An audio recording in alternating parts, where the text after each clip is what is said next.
That night was the observance night, and as is the practice in Ajahn Chah monasteries, we sat up all night, or tried to. Very difficult thing to do, meditate all night. Most people don't quite make it. And in the morning, 3:30, we began the chanting again. Jara Dhammo mi jarang anatito. I am of the nature to age. I have not gone beyond aging. Bayati Dhammo mi bayading anatito. I am of the nature to sicken. I have not gone beyond sickness. Marana Dhammo mi maranang anatito. I am of the nature to die. I have not gone beyond dying. Sabbe piyehi. And you know the rest. All that is mine, beloved and pleasing, will become otherwise, will become separated from me. And suddenly there was the feeling, the deep realization that rather than being a negative statement or a negative way of looking at things, that finally here was truth. This was the undeniable truth. And Luang Por Chah, in his state, which I'd taken to be so miserable, so negative, was a living testament to that truth.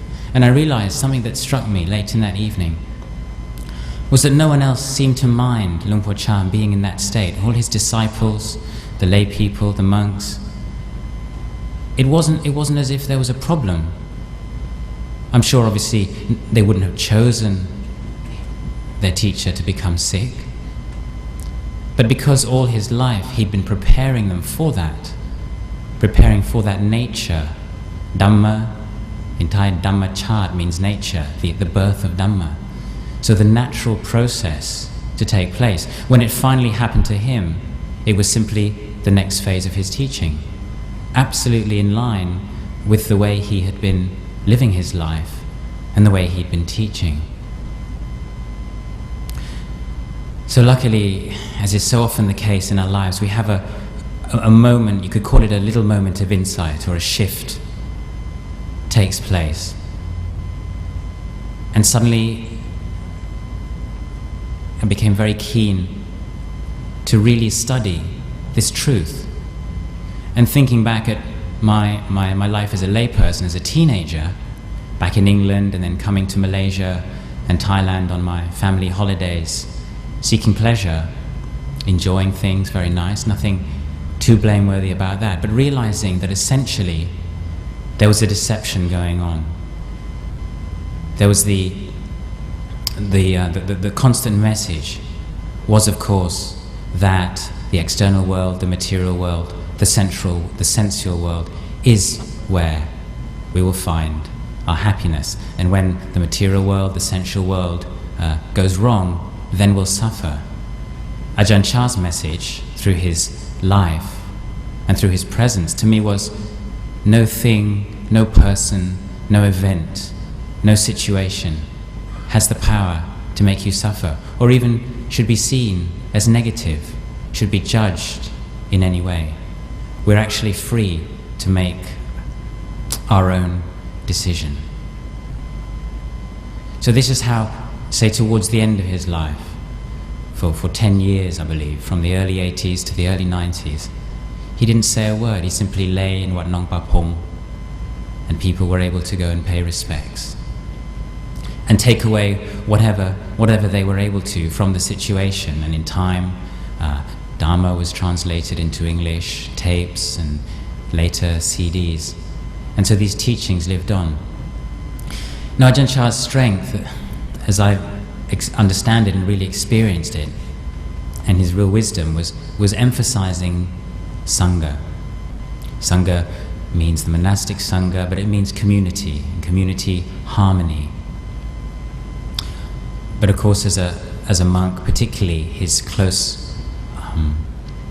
focus of teaching, especially in the early years, had been on the monks who came to stay with him, because he was very unknown for many years. And there were key teachings that he brought into his monastic training. Some of the things we'll hear about later on, his Vinaya instructions. But essentially there were some key themes to Ajahn Chah's life, which the monastic Sangha inherited, tried their best to integrate into their own lives, and I feel it's very valuable to share to this day because they're valid as timeless teachings. That his teachings come all the way from the Buddha's time, yet he was able to make them, bring them to life in the present moment and then transmit them. So as I said at the beginning, it was tough in his monasteries. Khanti means patient endurance. It's a barami, it's spiritual quality.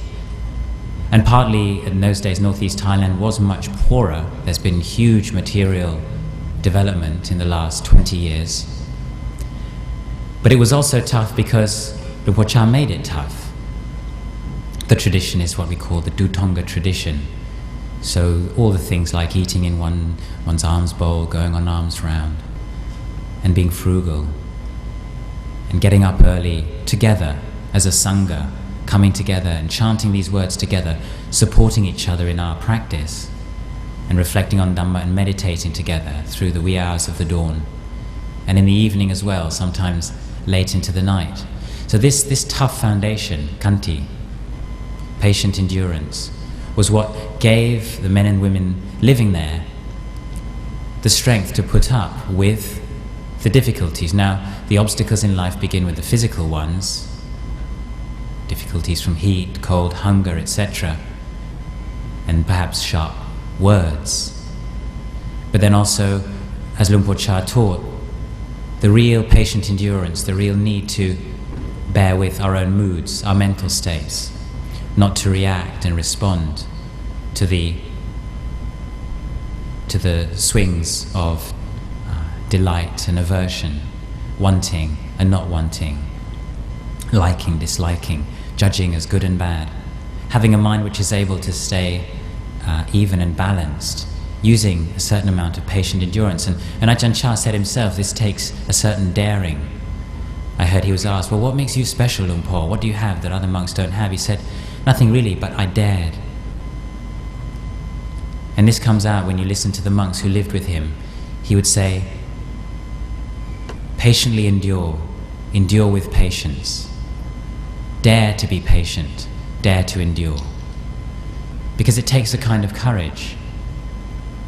And so he managed to weave that into his monastic framework with activities right throughout the day which are challenging, often physically difficult conditions, training you to go against the stream. You heard this morning Ajahn Sumedho saying he came back to Wat Papong to offer his life to Ajahn Chah, and Ajahn Chah sent him off to establish Wat Pananacha, which was the last thing he wanted to do, to challenge us. And that's what we need in order to stand up to, in order to really investigate and understand on a deeper level what's also at the heart of Ajahn Chah's teaching. Most of you don't speak Thai, but if you do learn any words of Thai, I would suggest the two words you should learn are mai ne. These two words mean not sure. And this was his own slightly loose and liberal translation of the common Buddhist teaching, sanya anicca, perception is impermanent, or just anicca in general. Sabbe sankhara anicca, all conditions are impermanent, all conditioned phenomena are impermanent. That's a very formal and lofty way of putting it. He would say, nothing is certain, nothing is stable. And this is a very direct teaching, one which we don't really have to have much experience with scriptures or much of a deep spiritual foundation to be able to take on and apply to our lives. We ask ourselves, yeah, actually, what is certain?